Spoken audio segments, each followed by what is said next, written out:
नमस्कार साथियों, welcome back. एक बार फिर से स्वागत है आप लोगों का आपके अपने चैनल द सुपर कंटेंट में। साथियों, आपको बता दें कि आज का जो टॉपिक है वो मौलिक अधिकार पर है, यानी फंडामेंटल राइट्स पर है।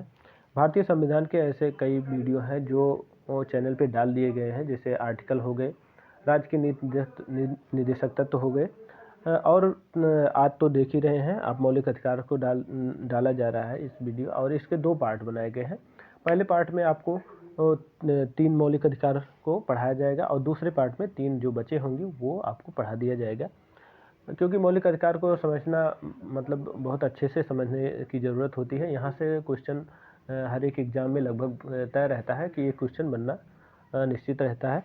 इसीलिए आपको 2 पार्ट में बनाया गया है ताकि आपको याद हो जाए। एक साथ पढ़ाने पे हो सकता है कि आपको याद करने में दिक्कत हो सकती है, इसीलिए हमने इसको 2 पार्ट में बना दिया।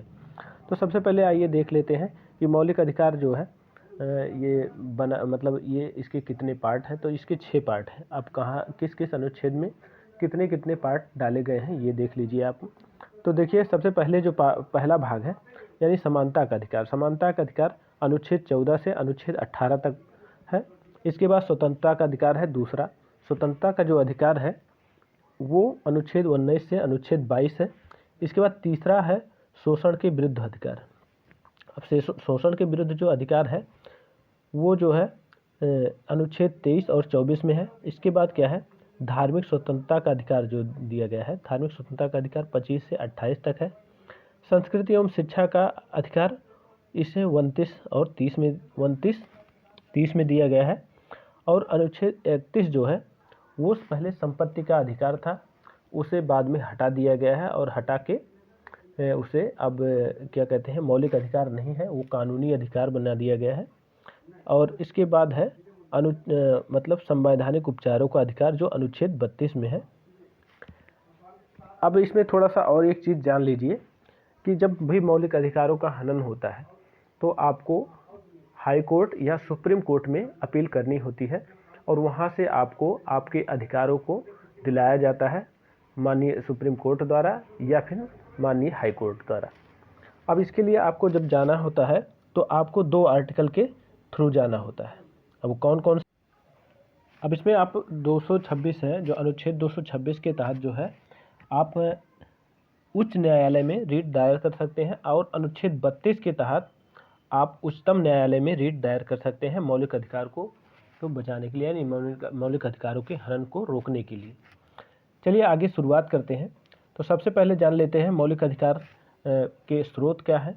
तो इसमें मौलिक अधिकार के जो स्रोत हैं वो भारतीय संविधान में संयुक्त राज्य अमेरिका के संविधान से लिया गया है। सबसे पहली चीज़ तो आप ये जान लीजिए कि जो भी भारतीय संविधान के मतलब क्या कहते हैं स्रोत हैं, वो सबसे ज़्यादा अगर स्रोत लिए गए हैं तो वो स्रोत जो लिए गए हैं वो भारत शासन अधिनियम 1935 का जो अधिनियम आया था उससे सबसे ज़्यादा स्रोत लिए गए हैं। बाकी अन्य जो स्रोत हैं वो कई देशों से लिए गए हैं, जो मतलब भारतीय लोगों को, जब संविधान निर्माताओं को जो भी संविधान के पार्ट अच्छे लगे थे उसको लाके डाल दिया गया है।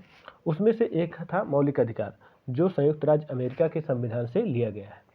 अब इसमें आप देख लीजिए, भाग 3 में है मौलिक अधिकार, और अनुच्छेद 12 से लेकर अनुच्छेद 35 तक है, और इसी को भारतीय संविधान का मैग्ना कार्टा कहा गया है। अब इसमें आप एक चीज़ देख लीजिए, सबसे पहले जिसे आपको हमने पहले बताया था, संपत्ति के अधिकार। अब संपत्ति के अधिकार को पहले तो मौलिक अधिकार के श्रेणी में रखा गया था, लेकिन बाद में कुछ समस्याएं आने लगी। इसके लिए इसे बाद में एक संविधान संशोधन किया गया, जिसे 44वां संविधान संशोधन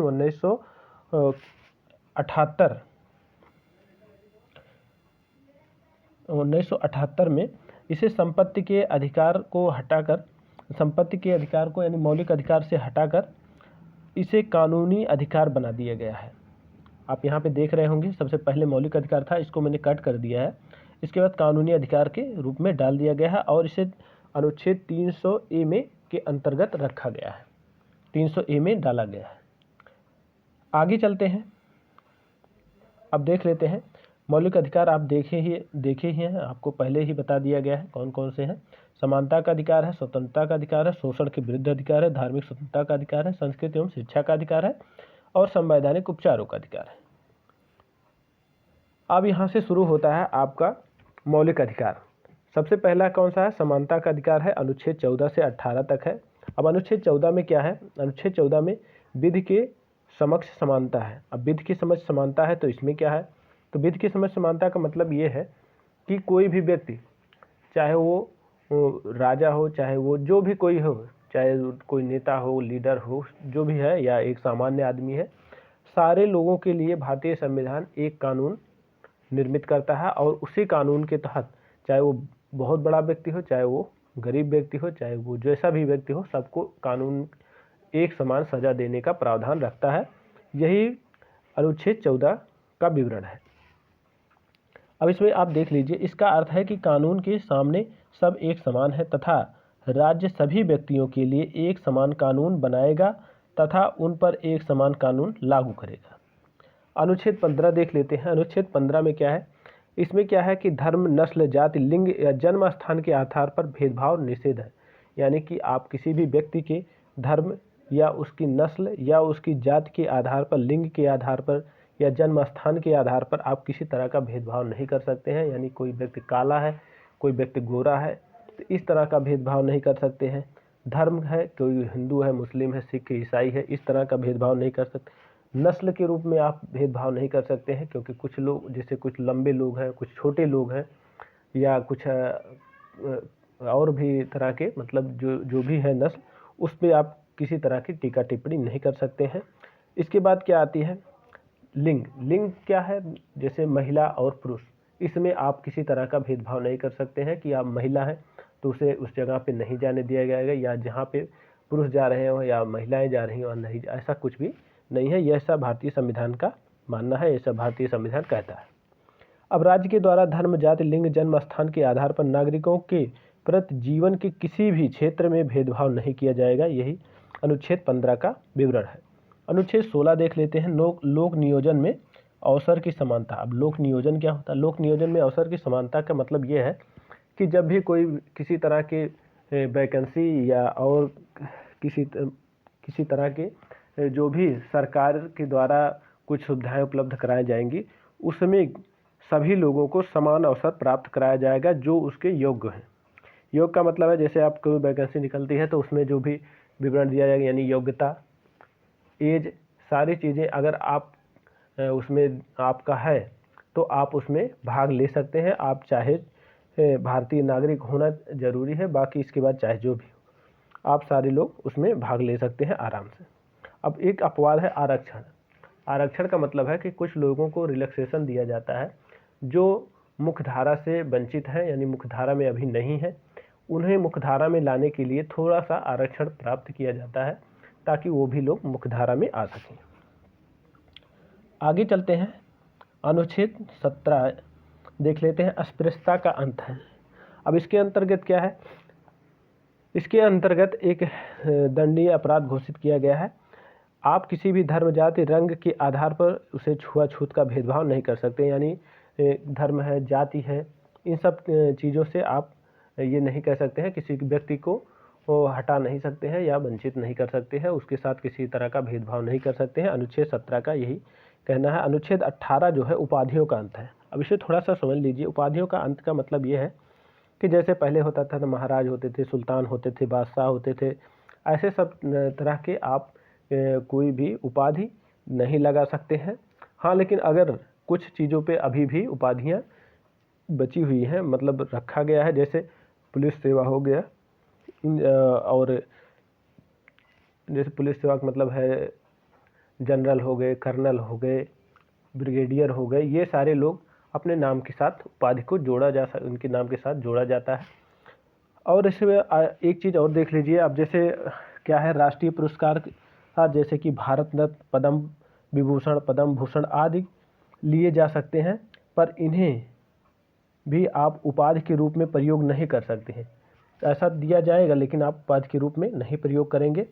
और इसमें एक चीज़ और जान लीजिए उपाधियों के अंत में, कि आप जब कहीं से, जैसे आप किसी बाहर के देश से आपको कोई पुरस्कार मिला है या किसी तरह की उपाधि प्राप्त की गई है, तो आपको सबसे पहले भारत के राष्ट्रपति से अनुमति लेनी होगी कि हमें ये इस तरह के उपाधि या इस तरह के पुरस्कार प्राप्त किए गए हैं।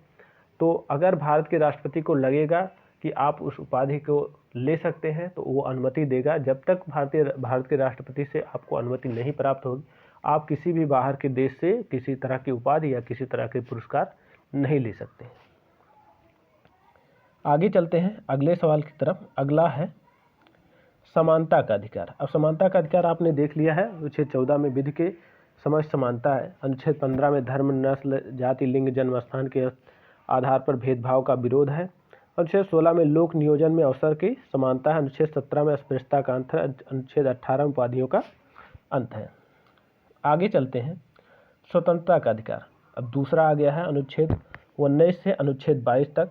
अनुच्छेद 19 के अंतर्गत वर्तमान समय में हमें कुल 6 प्रकार के स्वतंत्रता का अधिकार है, पर मूल संविधान में 7 प्रकार की स्वतंत्रता का उल्लेख था।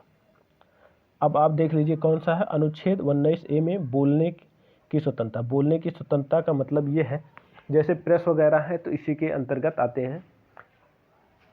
इसके बाद आगे है 19B सभा करने की स्वतंत्रता। आप कहीं भी सभा कर सकते हैं, और सभा लेकिन ऐसी होनी चाहिए कि उसमें किसी तरह के शस्त्र वगैरह आपके साथ न हो, निशस्त्र हो और शांतिपूर्ण सभा करें। अनुच्छेद 19 के C संगठन बनाने की स्वतंत्रता। आप किसी भी मतलब कहीं भी संगठन का निर्माण कर सकते हैं, किसी तरह के संगठन का निर्माण कर सकते हैं, लेकिन इन संगठन ऐसा होना चाहिए जो देश के हित में हो। अनुच्छेद 19 का D है, कहता है कि देश में कहीं भी आवागमन करने की स्वतंत्रता। अब आवागमन करने की स्वतंत्रता का मतलब यह है कि आप कहीं भी आ जा सकते हैं, आपको किसी तरह की बाध्यता नहीं होगी। 19 का ई है किसी भी क्षेत्र में निवास करने और बसने की स्वतंत्रता है। अनुच्छेद 19F जो है वो संपत्ति का अधिकार था, लेकिन उसे हटा दिया गया है, उसे 300A में डाल दिया गया है। इसके बाद है 44वें संविधान संशोधन द्वारा, और उसके बाद 19G व्यापार करने की स्वतंत्रता है। आप कहीं भी व्यापार कर सकते हैं, किसी भी जगह पर जाके अपना, जहाँ पे आपको लगे कि यहाँ पे हमें व्यापार में अच्छा लाभ होगा, अच्छी तरह से रह सकते हैं, आप वहाँ पे व्यापार कर सकते हैं भारत के किसी भी कोने में। आगे चलते हैं स्वतंत्रता के अधिकार। अनुच्छेद 19 से 22 तक 20 वाले में देख लेते हैं। अनुच्छेद 20 में दोष सिद्ध के संबंध में संरक्षण है। इसके अंतर्गत 3 प्रकार की स्वतंत्रता का वर्णन किया गया। एक, अपराध की एक सजा एक होगी, अपराध करते समय कानून बना है उसी के तहत सजा होगी, खुद के खिलाफ गवाही देने के लिए बाध्य नहीं किया जा सकता। यानी आप इसको थोड़ा सा समझ लीजिए कि यानी जब भी कोई व्यक्ति एक अपराध करेगा उसके लिए एक ही सजा होगी, यानी 2 सजा नहीं हो सकती है। दूसरा ये है, अपराध करते समय जो भी कानून है, यानी कि अगर कोई व्यक्ति ऐसा अपराध कर दिया है जिसमें कि उसे उस समय मान लीजिए कि उम्र कैद की सजा है, लेकिन बाद में उसे हटा के उसी अपराध के लिए फांसी की सजा बना दी जाती है और बाद में निर्णय आता है, तो उस व्यक्ति को पिछली जो सजा थी उम्र कैद की, उसे उम्र कैद ही मिलेगा, ना कि फांसी दिया जाएगा।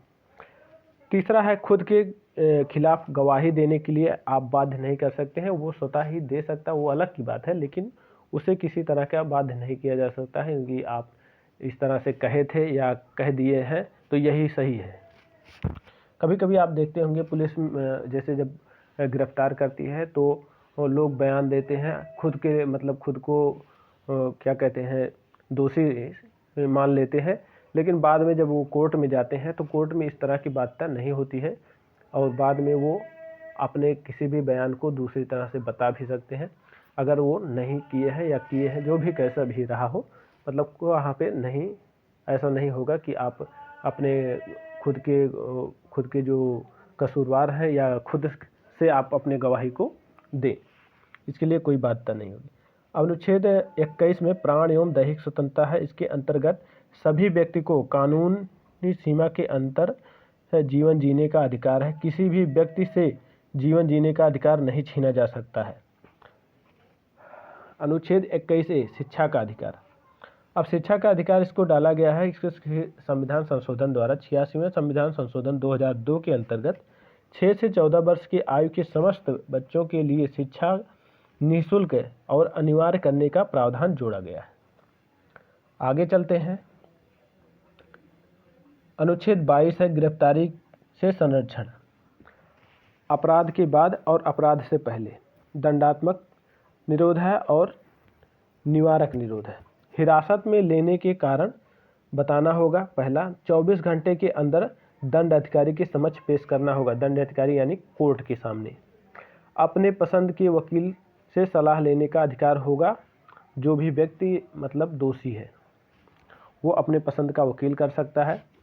इतनी चीज़ें होती हैं। अब यहाँ से देखिए, अपराध के पहले, निवारक निरोध कानून के अंतर्गत किसी भी व्यक्ति के अपराध करने से पहले गिरफ्तार किया जा सकता है। यानी कि अगर ऐसा किसी का भी लग रहा है कि किसी पुलिस को ये लग रहा है कि किसी व्यक्ति की वजह से कहीं पे दंगे फसाद या किसी तरह के अपराध हो सकते हैं तो उसे गिरफ्तार किया जा सकता है।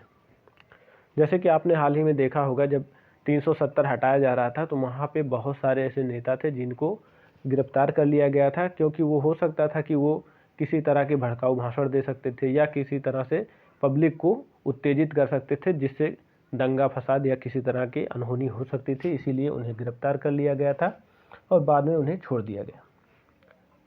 अब क्या है, वारंट दिखाने की कोई ज़रूरत नहीं होती। मतलब ऐसे अगर संदेह हो रहा है तो वारंट दिखाने की ज़रूरत नहीं होती है। कुछ समय के लिए उन्हें गिरफ्तार किया जाता है, बाद में छोड़ दिया जाता है। ऐसे व्यक्ति को बिना दंड अधिकारी के समक्ष पेश किए 3 महीने तक जेल में रखा जा सकता है। आगे चलते हैं, शोषण के विरुद्ध अधिकार। अब ये तीसरा है और लास्ट है।